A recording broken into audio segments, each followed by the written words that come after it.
Alright guys, Hayzink here, welcome back to the channel for another Street Fighter Duel video. And in this video, I had my redemption, that's right. I don't know if you guys noticed, but a couple of weeks ago I put out a video saying I've reached the semis, or I'm through to the next round of the Super Showdown thing. And then I never followed that video up because, disappointingly, I lost in the final.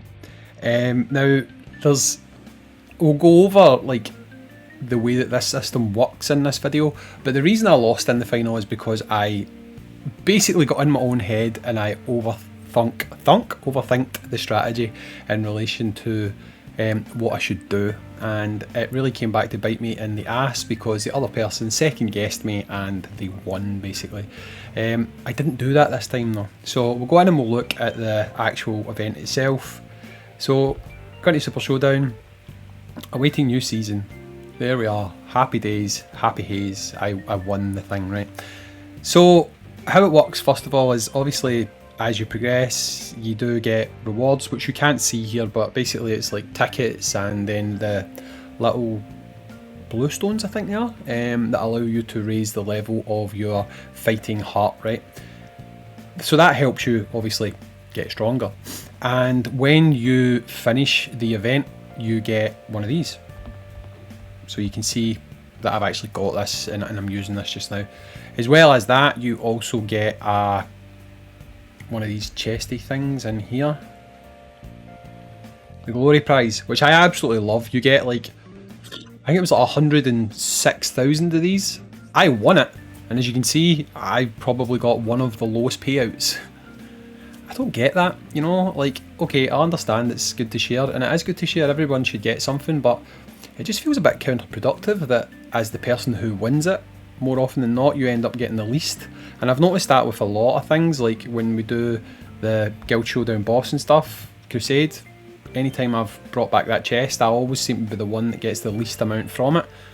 Seems a bit weird to me, but yeah, so while I'm talking about this, I'm just going to go in and do my Guild Shadowlands. Actually, we'll just do this so that we've got something on in the background while we're speaking. Put this down to, put it down to 1 speed so that there's something happening. So anyway, with regards to the showdown itself, I want to say the most difficult fight I had again was the fight that I wanted to avoid as long as possible, and it was against Tindalos. He was a user that I spoke about before. He has like very similar strength units to myself. In this mode, all levels are equalised, right? So it doesn't matter if you're facing off against someone who has level 400 characters and you only have level 260 characters, right? Because the most important thing, there's two really important things.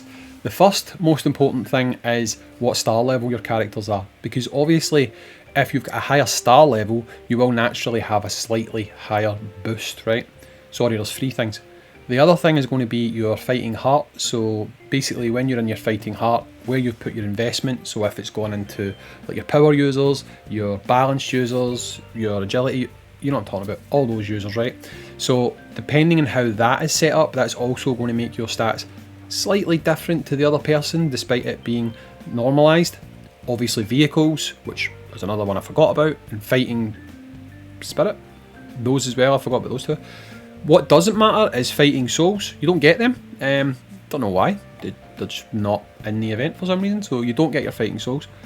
But the single most important thing for this entire event, the entire thing, is squad placement. Literally, that is what it all comes down to.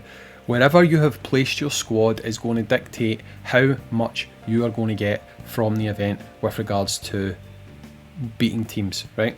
So hang on, just make this team, that's fine, that'll work. I'll do that, see if we can get any higher score.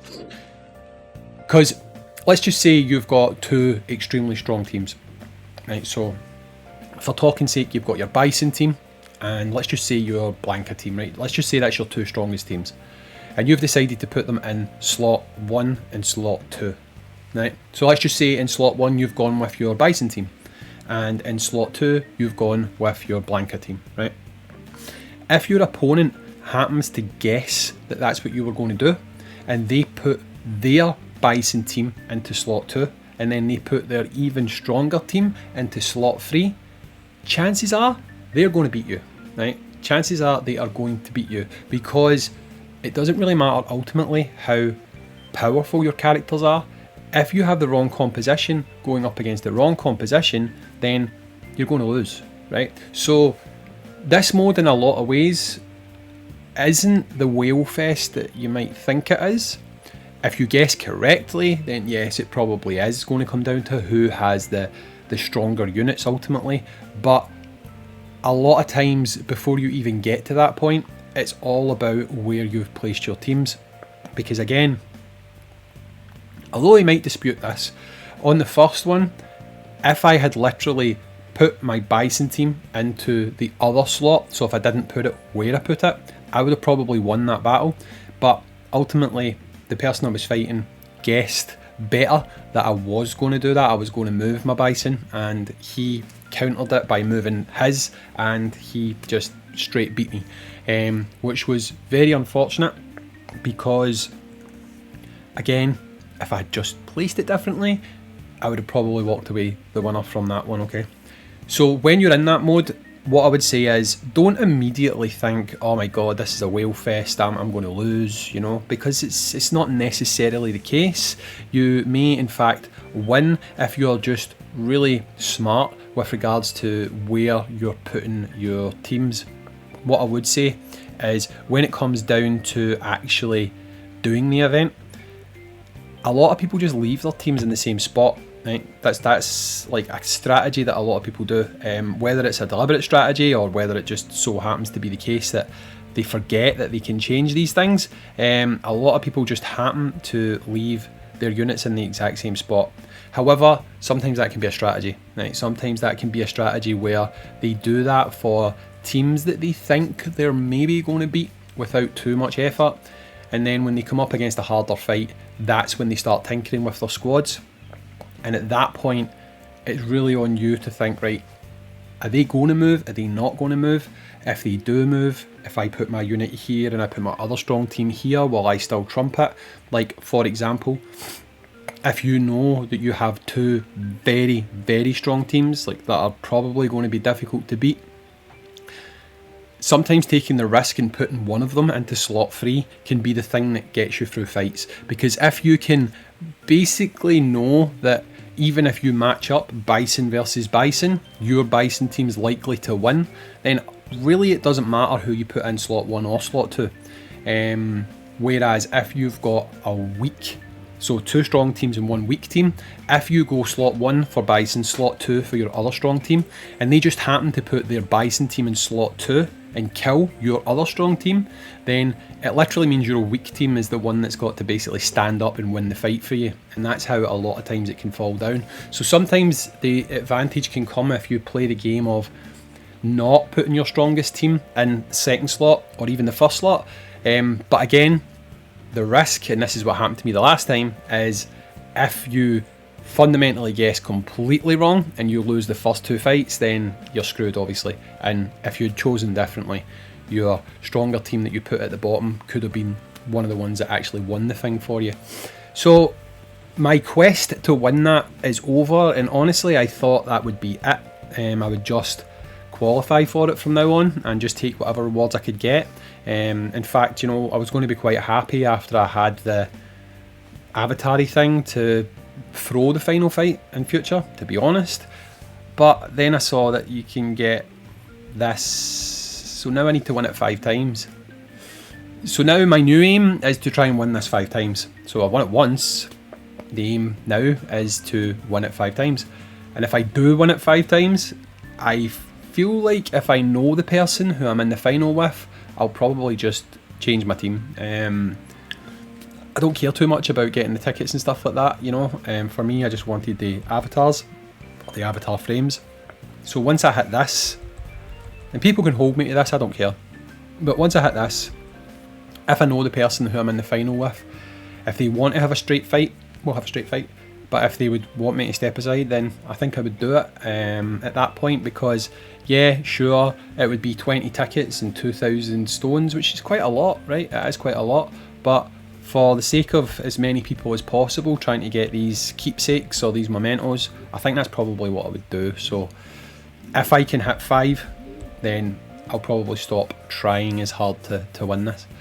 So again, if you're in this mode, the best thing I think you can do is look at your opponent's previous fights, look at, are they someone who moves their teams, are they someone who doesn't move their teams? If they move their teams once or twice, then, but not all the time, then I'd say that they're probably someone who's playing it quite actively, and they're probably going to move their team against you if you're a strong player. If you are perceived to be a weaker player, they might just leave their teams where they are, and that is where you could catch them out by being quite clever with where you place your teams. So if you kind of take that advice, you might find you can push on in this a little bit further than you probably expected to. Another thing I see quite a lot is people thinking that, why did I not qualify for the showdown? I made it to the qualifier, why did I not make it to the actual showdown? These other teams are weaker than me. Again, squad placement. It's literally where you've placed your squad. So just be smart with that, and hopefully it should be enough to get you through to qualify to these things. And then once you're in, you've got a little bit more control, because you can see after the first fight what people have been doing, what their potential teams are, and yeah, you can take it from there, and hopefully you guys can start getting some of these rewards too. Anyway guys, congratulations to me, I'll congratulate myself. Thanks for watching, and I'll catch you all in the next video. Peace out, and I'll see you later. Bye.